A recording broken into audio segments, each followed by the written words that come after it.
Back! Like, back. Like, I never left. Fuck you talking about, man. We got some gangsta ass shit. Some Trump shit. So you know it's finna get gangsta as fuck. Hey, man. Share this shit. When you see this shit, look me now. Look me now. You see this? You look at me. Share it, bitch. Fuck you talking about? You looking right at it. Fuck out of here. But nah, man. We ain't finna keep doing too much talking. Let's get up in this thing. See what gangsta Trump talking about. Let's get up in this whole thing. As president, my highest and most solemn duty is the defense of our nation and its citizens. Last night, at my direction, the United States military successfully executed a flawless precision strike that killed the number one this is literally like a gang meeting, bro. Have you ever seen South Central and shit? This is like the Deuce meeting and shit. He coming through. Let them know what's happening in the street. Soleimani was plotting imminent and sinister attacks on American diplomats and military personnel. But we caught him in the act. He lying, bro. You caught him in the act. Under my leadership, America's policy is unambiguous to terrorists. Who the fuck walked in who harm or intend to harm what the fuck? Any American. No, you did not. We will find you. We will eliminate you. We will always protect our diplomats, service members, all Americans, and our allies. Hey man, they gotta protect Cameron. For years, my nigga Mike. Hold on, man. And its ruthless Quds force under Soleimani's leadership has targeted, injured, and murdered hundreds of American civilians and servicemen. The recent attacks on U.S. targets in Iraq, including rocket strikes that killed an American and injured 4 American servicemen very badly, as well as a violent assault on our embassy in Baghdad. My nigga Trump, he an Afro-ass nigga. You take her? He said you take one of ours, you taking 2 of yours. Soleimani made the death of innocent people his sick passion, contributing to terrorist plots as far away as New Delhi and London. Bro, how the fuck he know Today this we shit, remember and honor the victims of Soleimani's many atrocities, and we take comfort in knowing that his reign of terror is over. Soleimani has been perpetrating acts of terror to destabilize the Middle East for the last 20 years. What the United States did yesterday should have been done long ago. A lot of lives would have been saved. Should have killed his ass a long time ago. He raped the brutal repression of protesters in Iran, where more than 1,000 innocent civilians were tortured and killed by their own government. God damn. We took action last night to stop a war. We did not take action to start a war. I have deep respect for the Iranian people. They are a remarkable people with an incredible heritage and unlimited potential. We do not seek regime change. However, the Iranian regime's aggression in the region, including the use of proxy fighters to destabilize its neighbors, must end, and it must end now. The future belongs to the people of Iran, those who seek peaceful coexistence and cooperation. This motherfucker head heavy as hell. Look at his neck just laying on that motherfucker. Plunder their nation to finance bloodshed abroad. We gotta kill all the Iranians. The best military by far anywhere in the world. We have the best intelligence in the world. If Americans anywhere are threatened, we have all of those targets already fully identified. He let the motherfuckers know. We got all the good shit. And prepared. We got the biggest guns. We will blow y'all shit loose. And that in particular refers to Iran. Under my leadership, we have destroyed the ISIS. I'm telling you right now, this boy do a bump of coke before his ass come out here. That motherfucker. Special operations forces let's get out here. Get out this bitch. My people. The world let everybody know what the fuck going on. Without these monsters, America will always pursue the interests of good people, great people, he's not a monster. Great souls, Mike while seeking peace, harmony, that was a monster. And friendship with all of the nations of the world. Thank you. God bless you.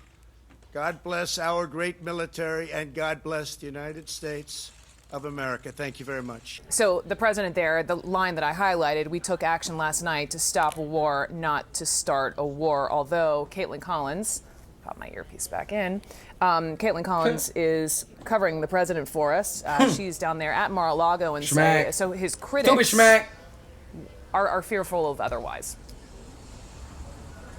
Yeah, his critics are, you've heard that from Democrats today, essentially saying that they didn't disagree with the decision to strike and kill this commander, but they were questioning what the aftermath was going to look like and what the larger strategy was going to be from the administration. Now, you didn't hear the president highlight that or go into what exactly he thinks the response here is going to be. Not even predicting what he says Iran he thinks is going to do, but defending his decision to authorize this strike that killed Iran's most powerful military leader, saying we did not do this, take this action to start a war. We took this action to stop a war. Now, that comes as we've been reporting that the president has been hearing a little bit of pushback from some people questioning what the aftermath of this is going to look like. But these are the first public comments the president has made since reports of these strikes first broke last night, and the Pentagon later confirmed that yes, it was the United States behind it, and yes, it was the president who ordered it.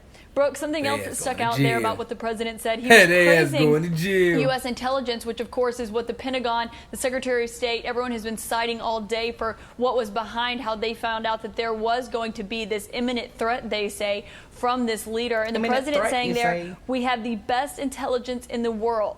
Of course, that comes as a president who has often criticized the U.S. intelligence agencies, whether it comes from in regards to his campaign or in that conclusion that it was Russia that interfered in the election, something you've seen play out throughout his time in office. But there, the president was praising it in this situation, something that they've gone back increasingly and relied on. He talked about Soleimani saying we caught him in the act and eliminated him as he spoke with reporters just for a few moments there, Brooke, and did not take any questions, didn't detail exactly when he made the decision to carry out this order. We know that our reporting shows he made this decision in recent days. It was something that he had been briefed on by his team. Hey, have you seen the newspaper? What are you doing? This morning, he found out about it being an option several days ago. So the president not going any further than that, but saying, quote, take comfort in knowing that his reign of terror is over.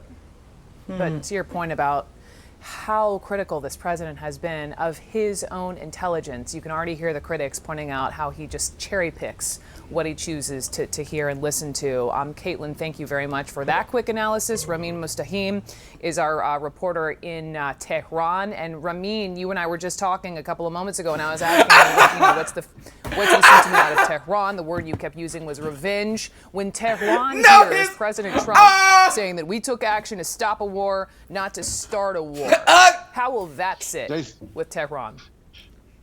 Tehran, in mindset of Tehran, I think they say, okay, we will give you a lesson unexpectedly, and we catch you by surprise in a very harsh way, just to give you a lesson and admonishing him in near future. That is the mindset going on. But at the same time, Iranian foreign ministry has summoned Swiss ambassador in Tehran.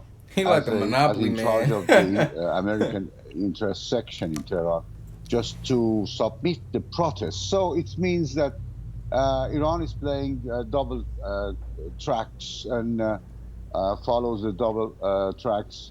In one hand, diplomatic attempts, and at the same time, verbal war is escalating. So we are at the climax of the verbal war, and this can lead to a all-out war, or hopefully wishful thinking, a back channel negotiation somewhere, covertly or secretly. We wait to know what the next steps are. Ramin, thank you, in Iran for us. Let's go now to Washington, D.C., to Manu Raju on Capitol Hill. And Manu, the president defending his decision, but members of Congress there, they're frustrated, aren't they? Yeah, well, it's sharply divided along party lines. You're hearing Republicans support what the president has done, saying that they believe that getting Soleimani off the battlefield was the right and decisive action by this president. But Democrats are coming out raising serious concerns about what they're hearing, including senators and congressmen who have been briefed by the administration. Now, they did not get briefed ahead of time. Democrats, who in particular were left in the dark, including members of the so-called Gang of Eight, the people who are privy to the most sensitive intelligence, who typically would get briefed ahead of time. Some of those members have gotten some information after the fact. Mark Warner, who's a top Democrat in the Senate Intelligence Committee, spoke to Gina Haspel, who's the CIA director, and he told me that he's concerned about this could lead to significant ramifications for the U.S. interests abroad. Also, Adam Schiff, who's the House Intelligence Committee chairman, Jolly Rancher sipping Sprite, just getting sugary as hell. Some serious concerns. Rocket. He does not see a vision or a strategy that the administration has put in place. He said other administrations have decided not to move forward going after Soleimani, from both parties, but this administration did. And when I asked him what your legs get tired, you gotta keep switching positions. He said he has not gotten an adequate answer yet. Nevertheless, the Republicans, as I noted, Brooke, are supportive of what the president said, are fine going forward. The question is, if this drags on, if there's a broader escalation of force, potentially, will there be a vote in Congress to authorize this going forward? Democrats are already pushing for that, including Senator Tim Kaine of Virginia. Will Republicans also get behind that as well? That's going to be a debate for Congress as they return to session next week. Oh, wow. Oh, wow. Oh, wow. That shit funny. That shit crazy. Basically, what I took from that is Trump a gangster. He probably be on drugs because he be tweaking. He, if you're rich like that or in the government, you can do whatever the fuck you want. You can kill who you want to kill. And, yeah, this shit crazy. There ain't really nothing else to say. That shit wild, man. Go check that shit out, bro. It's Trump going crazy. Going stupid. Matter of fact, don't look it up. Just watch it on here. You ain't gotta go look it up. Fuck you talking about, man. Alright, y'all, man. I'm about this hoe, man. I ain't gonna do too much talking, man. We about this bitch. Hey, man. Hey, man. Go follow your boy on IG. One and only Boogie. And Facebook. One and only Boogie. Don't forget the underscore. We out.